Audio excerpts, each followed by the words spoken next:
Jake Morrison stood on the bridge of his research ship and stared at the empty space where Colony Beta 9 should have been sending signals, but there was nothing except the cold darkness of space and the steady hum of his ship's engines.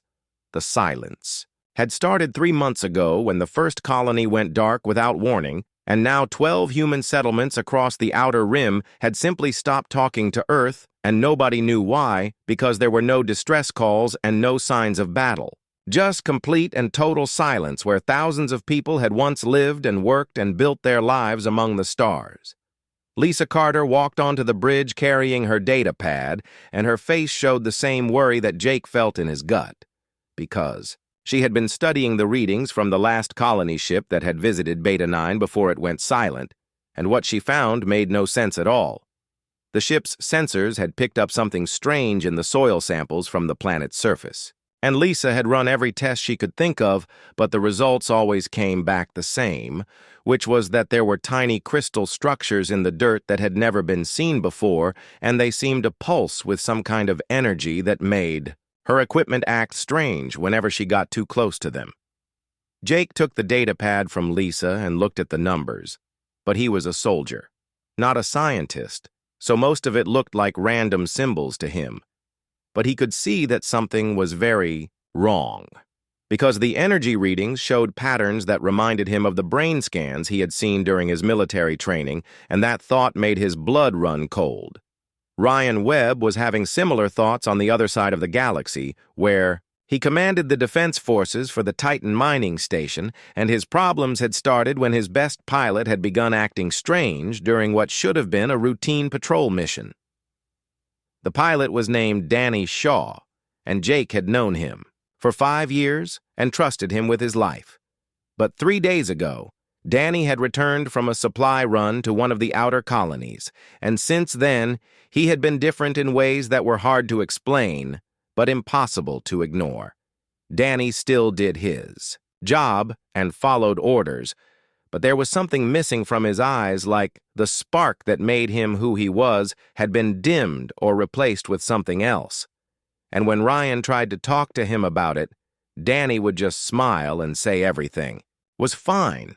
in a voice that sounded right but felt completely wrong. The same thing was happening to other members of Ryan's crew, and each time it followed the same pattern where someone would visit one of the outer colonies and come back changed, in subtle ways that only became obvious after a few days of watching them move through their daily routines like actors playing roles they had memorized but never truly understood. Meanwhile, on Earth, a woman named Patricia Hayes was putting together pieces of a puzzle that she hoped she was wrong about because the alternative was too terrible to consider, and she had spent her entire career in military intelligence learning to spot patterns that other people missed. Patricia had access to communication, logs from all the human colonies, and what she saw when she mapped out the timeline of the silent zones made her hands shake as she reached for her secure phone to call her contacts in the space fleet, because the pattern was clear once you knew how to look for it. The colonies were not being destroyed, they were being converted, and whatever was doing, it had been planning this for a very long time, because the order of the attacks showed a deep understanding of human logistics and communication, networks that could only come from years of careful study.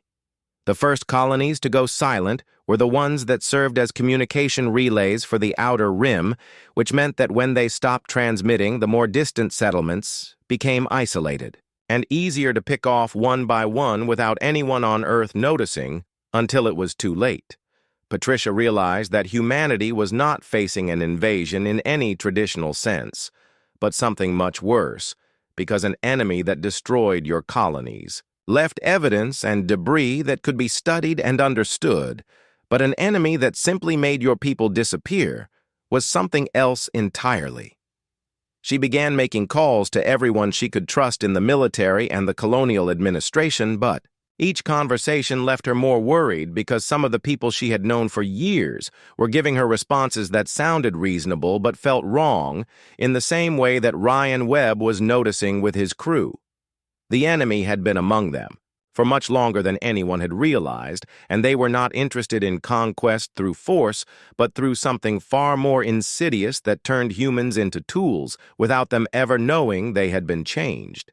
Jake Morrison was beginning to understand this as his ship approached the coordinates where Colony Beta 9 should have been, because his sensors were picking up structures on the planet's surface that were definitely human-made, but when he tried to contact them, the only response was a signal that made his communications officer clutch his head in pain and ask to be relieved from duty. Lisa Carter was studying the energy patterns from the strange crystals when she noticed that they matched the brainwave frequencies of humans during deep sleep, and she realized with growing horror that someone or something had been using these crystals to influence human minds on a scale that was almost impossible to comprehend. The war had already begun, but humanity did not know they were fighting it, and their enemy preferred it that way because a species that did not know it was under attack could not mount an effective defense. Amy Rodriguez had always been different from other people,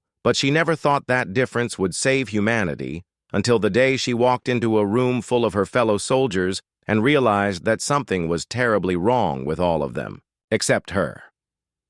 The soldiers were moving in perfect synchronization without speaking to each other, and their eyes had the same empty look that she had been seeing more and more often in the people around her. But when she tried to ask them what was happening, they all turned to look at her with expressions that made her skin crawl. Amy backed out of the room slowly and tried to keep her breathing steady because she knew that panic would only make things worse, and she needed to think clearly about what she had just seen and what it meant for the mission she had been sent to complete on this distant colony world. She had come to investigate reports of strange behavior among the colonists, but now she realized that the problem was much bigger than anyone had suspected because the infection or whatever it was had spread to the military forces that were supposed to be protecting the civilian population. Ben Clark was having a similar revelation on the other side of the colony, where he had been treating patients who complained of headaches and strange dreams, but his medical training told him that their symptoms did not match any known disease or condition.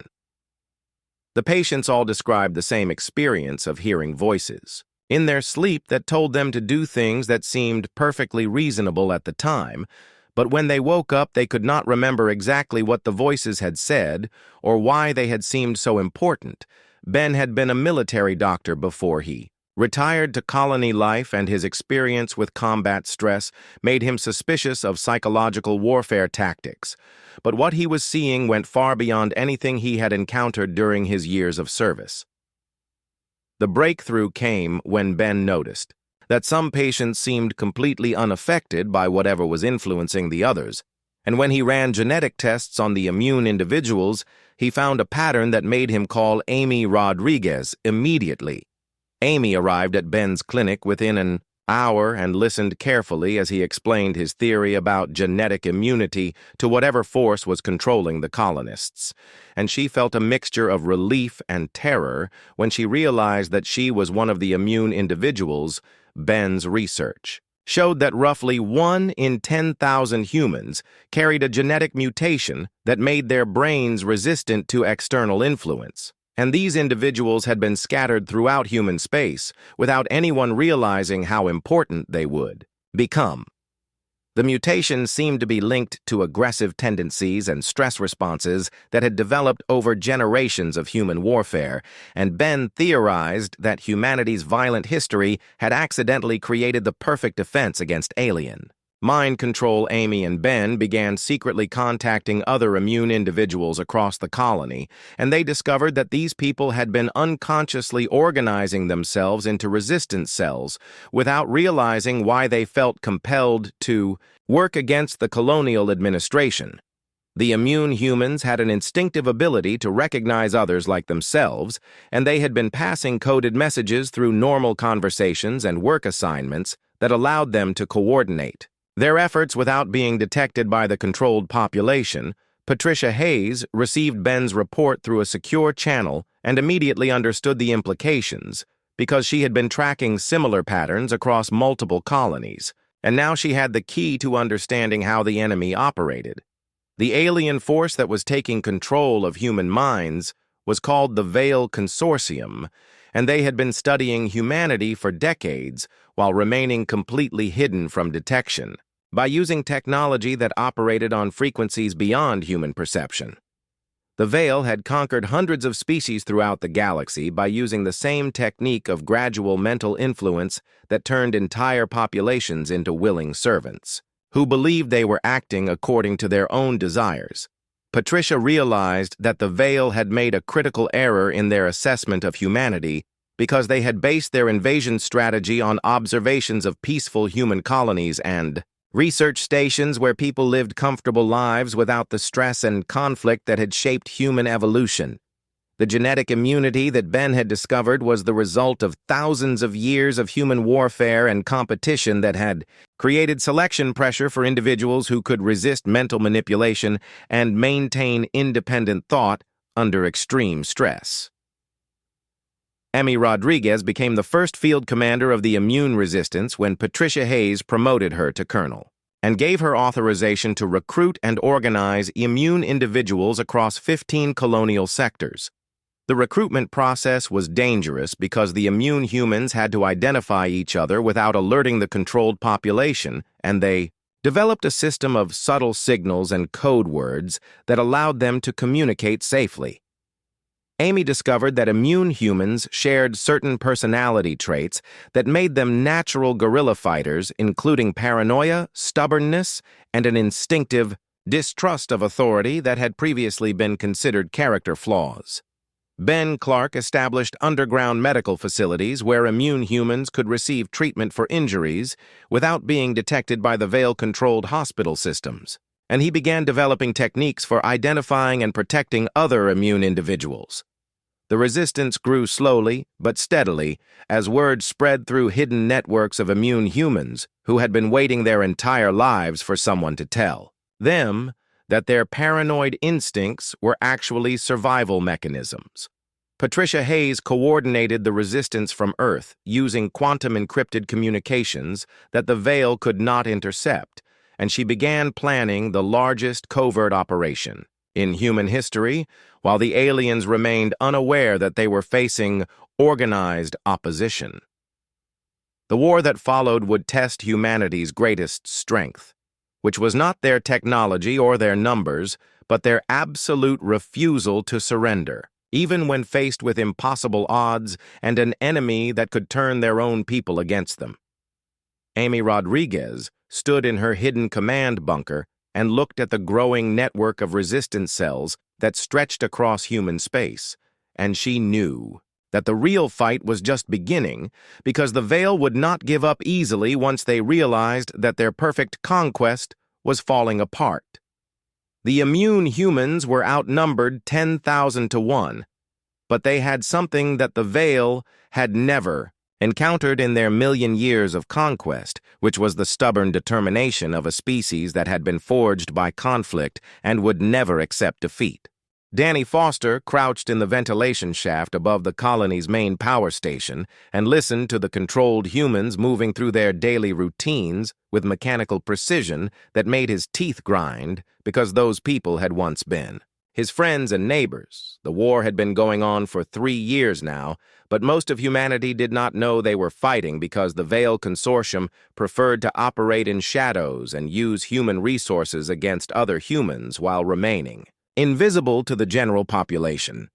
Danny had been working on a device that could temporarily disrupt the alien control signals and free humans from Veil influence for short periods of time, but the process was dangerous and often left the freed individuals in severe pain as their minds struggled to reassert control. His neural dampening field generator was crude and unreliable, but it was the best hope they had for rescuing people from the colonies that had fallen under complete Veil control. And he had tested it on himself multiple times to make sure it would not cause permanent damage. Susan Wright was working on a different approach from her hidden laboratory in the asteroid belt, where she had been developing quantum-encrypted communication, networks that allowed the resistance to coordinate across vast distances without being detected by alien monitoring systems. The Veil had technology that could intercept and decode almost any human communication method. But Susan's quantum encryption used principles that were apparently beyond their understanding, and this gave the Resistance a crucial advantage in planning operations. Nicole Barnes had become legendary among the immune humans for her ability to infiltrate Veil-controlled facilities and extract prisoners without triggering alarm systems, and her team of specialists had developed techniques for moving through enemy territory like ghosts. The Ghost Brigade, as they were called, had perfected the art of rescue operations in hostile territory, and they used a combination of stealth technology, psychological manipulation, and pure audacity to complete missions that seemed impossible. Nicole's team had rescued over 2,000 immune humans from Veil processing centers where the aliens were attempting to study and eliminate the genetic immunity that threatened their conquest plans. The war was unlike anything in recorded history, because families were torn apart when some members fell under alien control while others remained free, and cities became battlegrounds where brother fought brother without knowing who was really in control. Danny Foster had lost his wife to Veil control during the second year of the war, and he had spent months trying to develop a way to free her permanently, but every attempt had failed, and eventually he had been forced to accept that she was gone, even though her body still lived and breathed. The psychological toll on the Resistance fighters was enormous because they were forced to fight against people they loved while knowing that their enemies were not truly responsible for their actions, and this created a level of emotional stress that pushed many immune humans to their breaking point. Susan Wright had developed meditation, techniques and mental exercises that helped immune humans maintain their sanity during prolonged exposure to controlled populations, and these practices became essential training for all Resistance members. The Veil began to realize that their conquest was not proceeding according to plan when entire colonies started disappearing overnight as Resistance teams evacuated immune populations to hidden bases in uninhabited star systems. Nicole Barnes led the most ambitious rescue operation of the war when her team infiltrated the Veil command facility on Titan and extracted the entire research staff who had been working on projects that the aliens wanted to keep secret. The facility contained evidence that the Veil had been observing human development for over 200 years and had been influencing human history through subtle manipulation of key individuals in positions of power.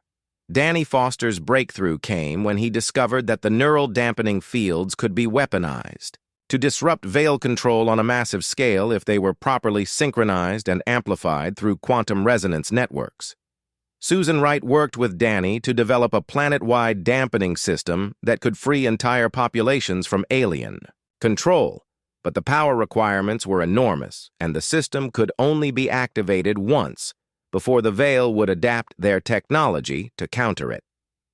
The Resistance had to choose their targets carefully because they would only get one chance to use the weapon, and they needed to hit the most strategically important colonies to maximize the impact on the Veil war effort. Patricia Hayes coordinated a simultaneous assault on 15 Veil strongholds using every available Resistance cell, and the attacks were timed to coincide with the activation of Danny's planetary dampening systems. The operation was called Liberation Day, and it marked the turning point of the war because for the first time humans were taking the offensive instead of simply trying to survive. Nicole Barnes led the assault on the primary Veil command center, which was hidden beneath the surface of Earth's moon and had been directing the conquest of human space for decades without anyone knowing it existed. Battle was brutal because the Veil threw everything they had at the Resistance forces, including controlled humans who fought with suicidal determination because they believed they were defending their homes from terrorist attacks. Danny Foster activated his dampening field network at the moment when the Resistance forces were in the greatest danger, and suddenly millions of controlled humans across 15 worlds regained their freedom and realized what had been done to them. The psychological Shock of awakening from Veil control was devastating for most people because they remembered everything they had done while under alien influence, and many of them had been forced to commit acts that violated their most fundamental beliefs. Susan. Wright had prepared for this by developing counseling protocols and support networks that helped freed humans cope with the trauma of their experiences, but the process of healing would take years, and some people never fully recovered the veil. Response to Liberation Day was swift and merciless, because they realized that their subtle approach had failed, and they began using direct force for the first time since the war began. Alien warships appeared over major human colonies and began orbital bombardments that killed millions of people in a matter of hours. But this open attack proved to be a tactical error because it finally revealed the true nature of the threat to all of humanity. Nicole Barnes stood in the ruins of New Angeles and watched the smoke rising from the destroyed city while she planned the final phase of the war, because now that the Veil had shown themselves, humanity could fight back with everything they had. The underground war was over, and the real conflict was about to begin as humanity united against an enemy that had made the mistake of underestimating the species that had conquered their own world through millions of years of constant warfare. Kevin Price had been working in his hidden laboratory for 18 months, trying to reverse the neural conditioning that the Veil Consortium used to control human minds, and his breakthrough came at 3 in the morning when he finally understood how the alien technology actually worked. The process was not permanent alteration of brain structure as everyone had assumed, but rather a continuous signal that overrode human consciousness, and when Kevin found the right frequency to block that signal, the controlled humans would snap back to awareness like people waking up from a deep sleep. The reversal procedure was dangerous and painful because the human brain had to reassert control over neural pathways that had been suppressed for months or years, and some patients experienced seizures or memory loss during the transition back to normal consciousness. Kevin tested his procedure on volunteers who had been recently captured by Veil forces, and the success rate was encouraging. But he knew that people who had been under control for longer periods would face greater risks during the reversal process. Tony Martinez received Kevin's research data while he was planning the first major offensive against a Veil stronghold, and he immediately understood that this discovery could change the entire course of the war if they could implement it on a large scale. The Veil had built their invasion strategy around the assumption that controlled humans were permanently converted and could be used as expendable troops. But if those troops could be turned back to the human side, the alien advantage would disappear overnight. Tony began planning Operation Restoration, which would combine military assault with mass neural reversal, to not only capture Veil facilities, but also recover the human populations that had been enslaved by alien technology.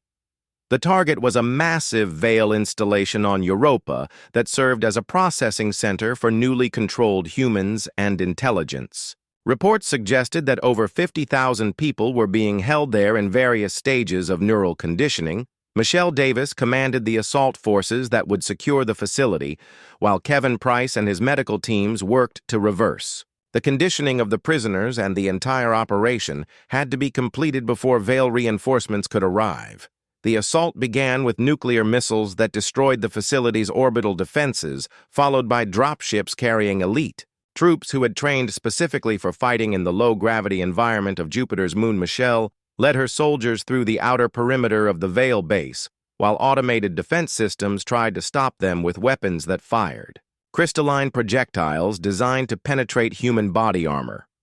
The Veil defenders included both alien troops and controlled humans, but the human soldiers could not bring themselves to fight effectively against their own species, and many of them simply stood motionless when faced with free humans who were trying to rescue them. Kevin Price entered the facility while the battle was still raging and began setting up his neural reversal equipment in the prisoner processing areas where thousands of humans were connected to alien machinery that was slowly erasing their individual personalities.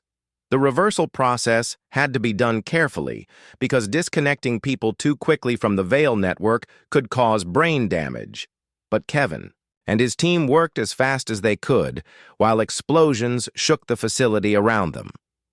The first prisoners to be freed were recent captures who had only been under Veil control for a few weeks, and they immediately joined the assault forces to help rescue their fellow humans who had been imprisoned. Longer Michelle Davis fought her way to the Central Command Center, where she discovered that the Veil had been conducting experiments on human neural patterns to try to understand why some individuals were immune to their control technology.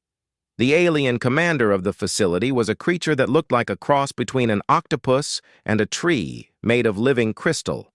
And when Michelle confronted it, the being tried to use its mental influence powers on her, but her genetic immunity protected her from the attack. Tony Martinez coordinated the evacuation of freed prisoners, while his fleet engaged Veil reinforcements that were arriving from other parts of the solar system. And the space battle that followed demonstrated that human technology had advanced significantly during the years of underground warfare.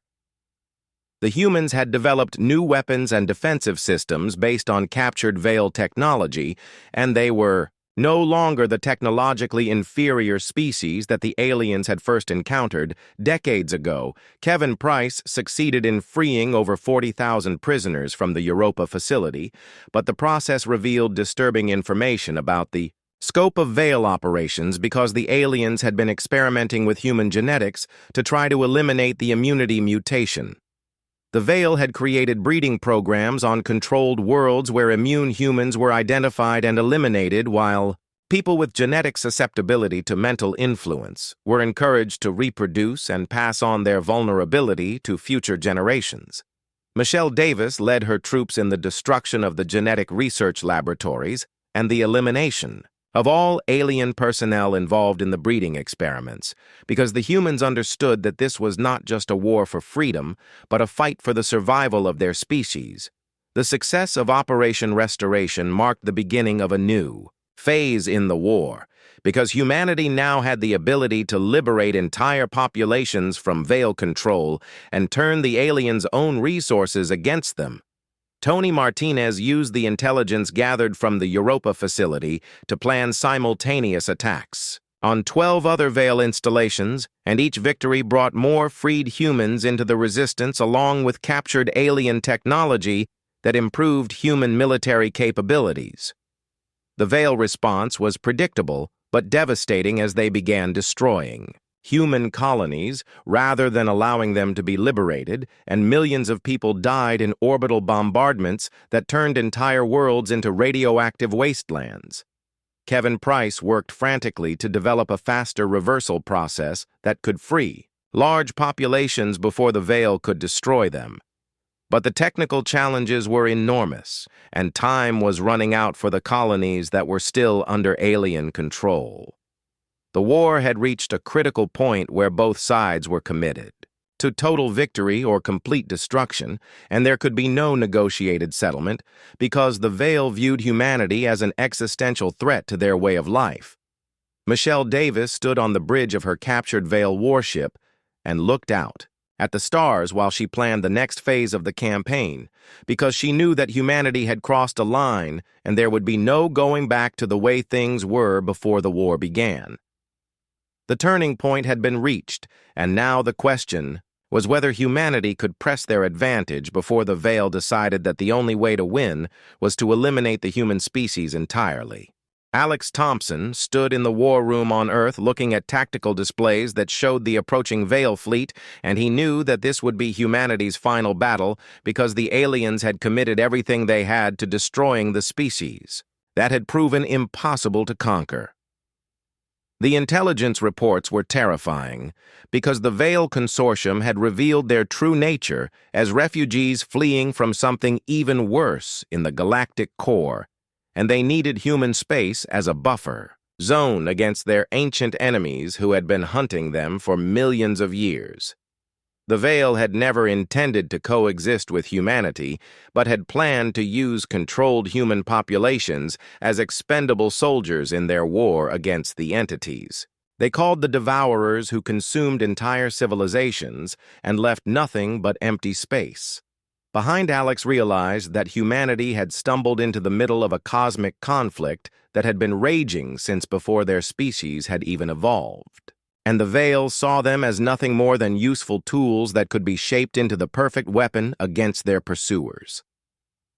Sandra Cooper had been working on a project that would change everything when she discovered that the neural control technology could be reversed and weaponized to affect alien minds instead of human ones, but the process required modifications that pushed the equipment beyond safe operating parameters. The breakthrough came when Sandra realized that human neural patterns could be used as a carrier wave for the control signals, and immune humans could serve as living transmitters that would broadcast influence commands directly into alien consciousness. Alex approved Sandra's project, despite the enormous risks, because humanity was facing extinction, and desperate situations required desperate measures, even if it meant turning their own people into weapons against the enemy.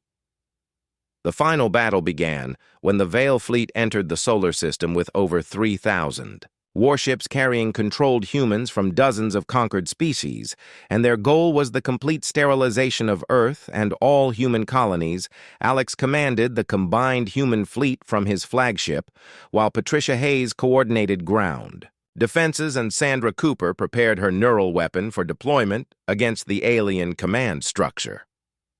The space battle was unlike anything in human history, as ships fought at distances measured in light minutes and weapons fired energy beams that could vaporize planets, but humanity had learned to fight on the aliens' level during their years of underground warfare. Tony Martinez led a squadron of captured Veil warships crewed by freed humans who understood alien technology better than their former masters, and they carved through the enemy formation like wolves among sheep.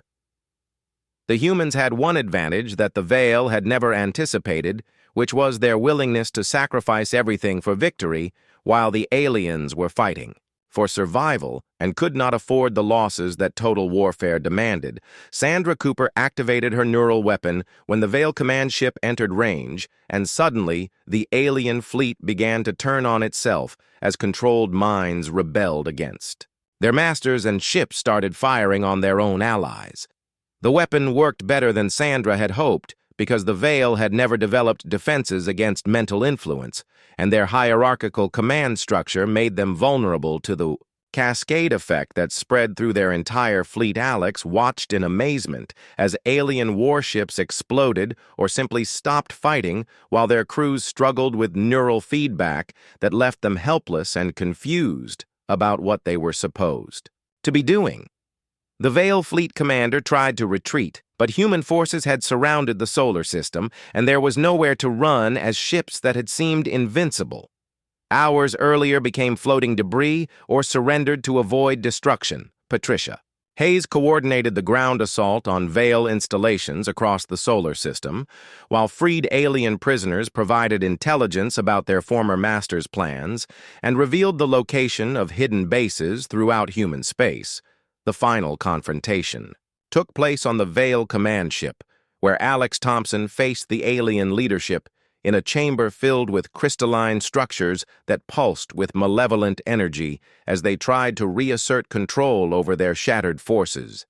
The alien commanders were ancient beings that had been alive for thousands of years and had conquered hundreds of species, but they had never encountered anything like humanity's stubborn refusal to accept defeat. Alex felt the aliens trying to force their way in too. His mind, but his genetic immunity protected him, while Sandra's weapon continued to disrupt their ability to think clearly or coordinate their remaining forces. The surrender came when the last Veil commander realized that their species faced complete extinction if the fighting continued, and they offered to share their knowledge of the galaxy in exchange for protection from the Devourers who were still pursuing them. Alex accepted the surrender, but insisted on unconditional terms because humanity had learned that the only way to deal with species that viewed them as inferior was through overwhelming strength and clear demonstration of their willingness to use it. The war had cost humanity nearly half their population, but those who survived had been fundamentally changed by the experience and would never again be the naive species that had first encountered the Veil. Decades earlier, Sandra Cooper's weapon had proven that human neural patterns could be used to control other species, and this discovery would have profound implications for humanity's future relationships with alien civilizations. Patricia Hayes began the process of rebuilding human civilization while incorporating the lessons learned during the war and the knowledge gained from Veil technology and prisoners who were willing to cooperate with their former enemies. The galaxy had taken notice of the species that had defeated the Veil Consortium through pure determination and adaptability, and other civilizations began sending diplomatic missions to establish contact with humanity. Alex Thompson knew that the victory over the Veil was only the beginning because the Devourers were still coming, and humanity would need to prepare for an even greater threat, while integrating millions of freed alien prisoners into their society. The war had ended, but the peace that followed would be more challenging than the conflict itself, as humanity struggled to define their place in a galaxy that was far more dangerous and complex than they had ever imagined. The last stand had become humanity's greatest triumph. But Alex understood that it was also their first step toward becoming something entirely new and potentially more dangerous than anything the galaxy had seen before. Gary Nelson stood in his laboratory 5 years after the war had ended and looked at the genetic analysis results that confirmed what he had suspected for months, which was that the neural adaptations developed during the conflict with the Veil Consortium had become hereditary traits that would be passed down to future generations of humans. The children born since the war ended showed remarkable resistance to all forms of mental manipulation, and their brain scans revealed new neural pathways that had never been seen in baseline human populations before the alien invasion. Gary's research indicated that humanity had undergone rapid evolutionary change during the 15 years of conflict, and the species that emerged from the war was fundamentally different from the one that had first encountered the Veil. Rebecca Clark commanded humanity's first interstellar expedition beyond the solar system, and her fleet carried diplomatic missions to 12 different alien civilizations that had requested contact with the species that had defeated the Veil through sheer determination. The galaxy had been watching the human-Veil conflict with great interest because no species in recorded history had ever successfully resisted Veil. Conquest and the implications of humanity's victory were still being debated by alien philosophers and military strategists.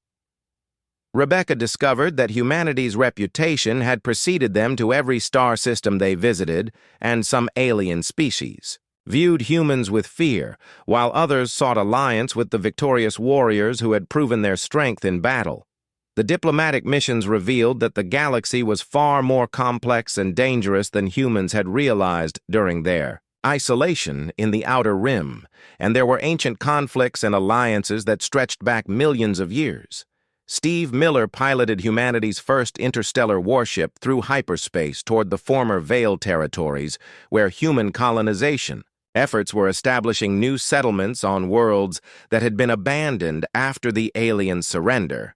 The former Veil colonies contained technology and resources that would accelerate human development by centuries, but they also held dangers that were not immediately apparent to the human settlers who were eager to claim their prize. Steve's ship carried teams of scientists and engineers who were studying Veil technology while carefully avoiding the psychological warfare systems that had once been used to control human minds. The process of reverse engineering alien technology was complicated by the fact that much of it was designed to interface directly with neural pathways, and human technicians had to be extremely careful to avoid accidental exposure to control systems. Gary Nelson's genetic research had practical applications for the colonization effort because the new human neural adaptations made it possible to safely operate Veil technology without risk of mental influence. The children of the war generation showed an intuitive understanding of alien technology that amazed their parents and teachers because they could interface with systems that had baffled human engineers for years. Rebecca Clark established. The first human embassy on the Centauri worlds, where an ancient alien civilization had offered to share their knowledge of galactic history in exchange for human military protection against the Devourers. The alliance negotiations were complicated by the fact that most alien species had difficulty understanding human psychology and could not comprehend why humans had been willing to sacrifice so much for abstract concepts like freedom and independence. Steve Miller participated in joint training exercises with alien military forces and discovered that human tactical flexibility and adaptability gave them significant advantages over species that had evolved in more stable environments. The former Veiled Territories contained evidence of dozens of civilizations that had been conquered and absorbed by the alien collective over millions of years, and human archaeologists were piecing together the history of galactic civilization. Gary Nelson found genetic markers in the Veil prisoners that suggested they had once been multiple separate species that had been merged into a single collective entity through the same neural control technology they had tried to use on humanity.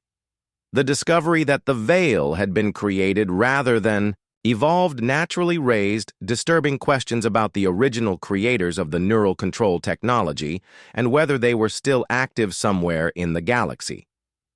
Rebecca Clark received reports from deep space monitoring stations that detected massive energy signatures moving through the galactic core toward the former Veiled Territories, and she realized that the Devourers were finally coming to investigate what had happened to their ancient enemies.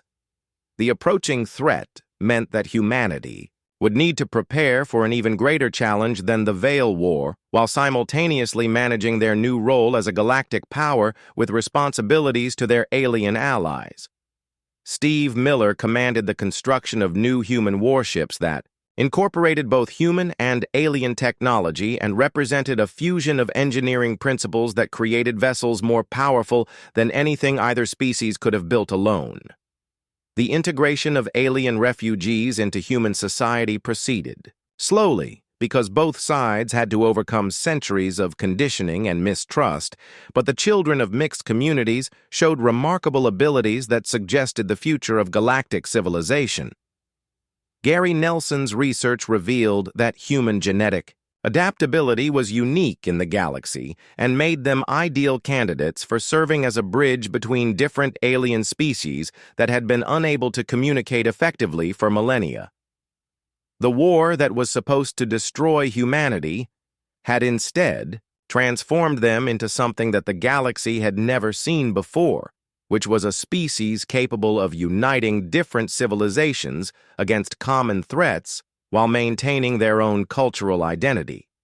Rebecca Clark stood on the observation deck of her flagship and watched the stars while contemplating humanity's future, because they had gone from being an isolated species on the galactic rim to becoming a major power with influence that extended across multiple sectors. The Forgotten War had been deliberately erased from official records to prevent other species from learning about human vulnerabilities. But the lessons learned during those dark years had prepared humanity for challenges that were still to come. Steve Miller received orders to take his fleet toward the galactic core, where the Devourers were massing for what appeared to be a final assault on the civilizations that had once served as the Veil's hunting grounds. Humanity had learned that their greatest strength was not their technology or their numbers, but their refusal to surrender even when faced with impossible odds, and this lesson would serve them well in the conflicts ahead. The species that had once been considered primitive and aggressive was now seen as the galaxy's best hope for survival against threats that had been growing in the darkness between the stars for eons.